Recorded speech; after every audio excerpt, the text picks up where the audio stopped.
नमस्कार दोस्तों, मैं सुरेश पुनिया। आज हम बात करेंगे सक्सेस पे। किसी को भी सक्सेस होना है, सक्सेस होने के लिए उसको 3 फॉर्मूला पता होना चाहिए। नंबर 1, उसको सक्सेस के लिए रीज़न पता होना चाहिए कि उसको सक्सेस होना क्यों है। अगर रीज़न पता है आपको कि मेरे को क्या चाहिए, जो चाहिए उसके लिए उसको अपने अंदर में आग लगानी पड़ेगी।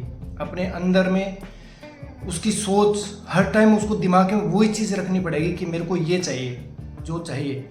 जैसे कि किसी के घर में कोई बीमार है, अब उसको हॉस्पिटल लेके जाना है। अपने को पता है कि हॉस्पिटल लेके जाना है, नहीं तो ये घर पे मरेगा। हम क्या करेंगे? ऑटो लेंगे, बाइक लेंगे, रिक्शा लेंगे, गाड़ी लेंगे, बट हॉस्पिटल पहुंचाएंगे।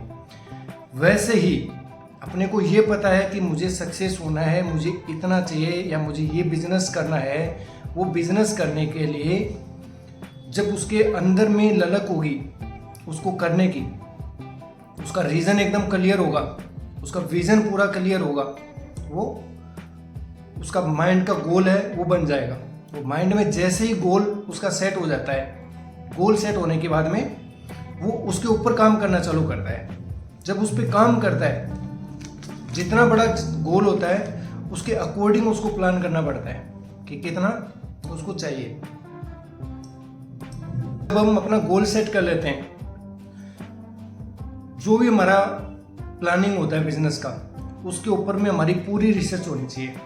जितनी अच्छी रिसर्च होगी, जितना डिटेल से अपना बिजनेस का अपने को पता होगा। जैसे हम फार्मेसी कर रहे हैं, फार्मेसी के लिए अपने को चाहिए सबसे पहले जगह। अब जगह हम देख रहे हैं, जगह में हम क्या क्या चीज़ें देखेंगे। सबसे पहले लोकेशन अच्छी होनी चाहिए, चौक का एरिया होना चाहिए,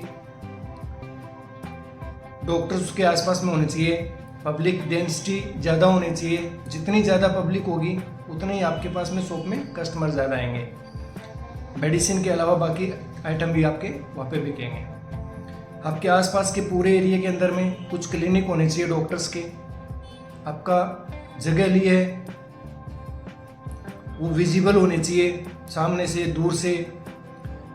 उसके बाद में आपको पता होना चाहिए कि जगह लेने के बाद में लाइसेंस लेना है, लाइसेंस लेके स्टाफ लेना है, मेडिसिन परचेज करनी है, परचेज करके सामान लगाना है, सॉफ्टवेयर में एंट्री करनी है, कस्टमर से बात कैसे करनी है, मार्केटिंग कैसे करवानी है। जितना डीप आपको अपने बिजनेस के बारे में पता होगा, सेम वैसा ही अगर किसी को मोबाइल का काम करना है, आपको पहले नॉलेज होना चाहिए मोबाइल का कि कौन कौन से मोबाइल आज के दिन मार्केट में चल रहे हैं, क्या क्या उनमें स्कीम चल रही है, ऑनलाइन पे क्या चल रहा है, नॉर्मल में क्या चल रहा है।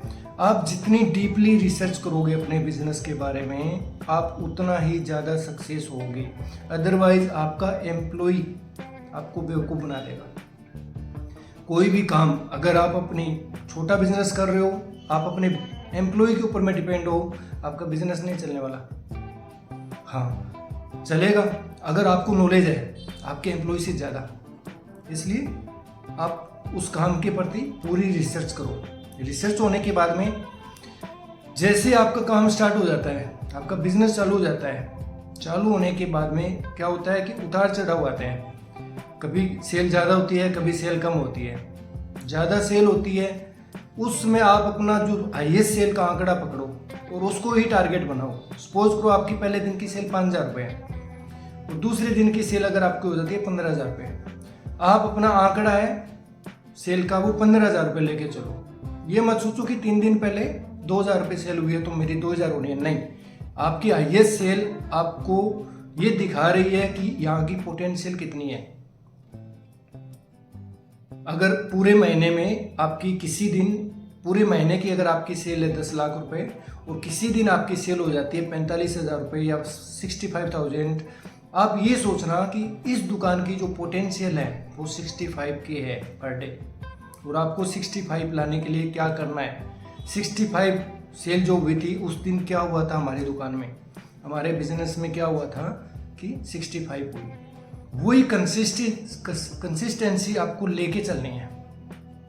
आपको मोटिवेशन हमेशा रखना पड़ेगा खुद के अंदर, अपने स्टाफ के अंदर।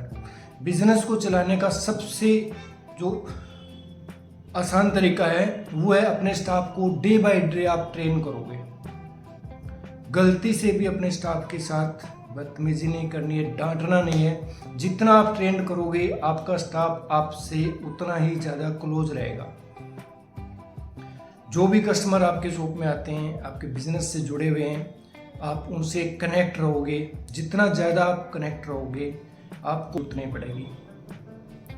आप जितना अच्छा कनेक्ट हो अपने बिजनेस के वेंडर से, अपने स्टाफ से, अपने कस्टमर से, उनको आपको कम्युनिकेट करने की ज़रूरत ही नहीं पड़ेगी, कन्विंस करने की ज़रूरत नहीं पड़ेगी। I am sorry. आप जितना ज़्यादा अपने कस्टमर से कनेक्ट रहोगे आपको उनको कन्विंस नहीं करना पड़ेगा। उसके बाद जो सबसे इम्पोर्टेंट चीज़ है जो अपने को ध्यान रखनी है वो है, आप जो भी बिजनेस कर रहे हो, किसी भी टाइप का बिजनेस है, आपको उसमें टाइम 100% देना है। ये नहीं है कि आपने काम चालू कर दिया, बिजनेस स्टार्ट हो गया, अच्छा खासा रेवेन्यू आ रहा है, आप उसके बाद में उससे हट गए, आपका बिजनेस नहीं चलेगा। आपको उसका पूरा टाइम देना पड़ेगा। एम्प्लॉय के भरोसे आप कभी नहीं छोड़ सकते। आप जितना टाइम खुद दोगे बिजनेस को उतना ही ज़्यादा आपका सक्सेस रहेगा। आपकी मॉनिटरिंग बहुत स्ट्रॉन्ग होनी चाहिए, आपका डेटाबेस बहुत स्ट्रॉन्ग होना चाहिए और 100% आप अपने काम को दोगे, आपका सक्सेस रेट है उतना ही ज़्यादा रहेगा। बहुत बहुत धन्यवाद दोस्तों। कल इसी टाइम वापसी मिलते हैं। मेरे चैनल को सब्सक्राइब करना और लाइक करना। थैंक यू, आपने बहुत सारा प्यार दिया, बहुत सपोर्ट करी है, इसके लिए बहुत बहुत आपका धन्यवाद।